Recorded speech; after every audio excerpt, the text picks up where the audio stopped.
अली, मैं तुझे कह रहा हूँ कि नदी के किनारे मत जाना। सुना है वहाँ डाइन रहती है जो सबको खा जाती है। अरे पागल, तू आज के दौर में हो कि ऐसी बातें कर रहा है। यहाँ कोई डाइन वाइन नहीं होती।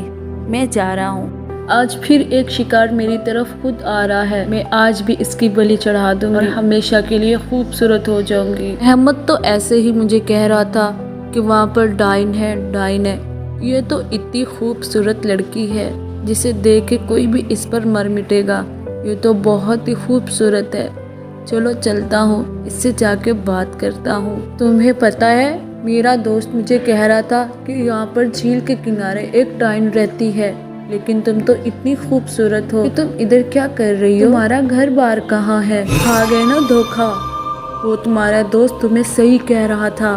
मैं एक डाइन हूँ जो अपना भेष बदल कर यहाँ पर लोगों का शिकार करती हूँ।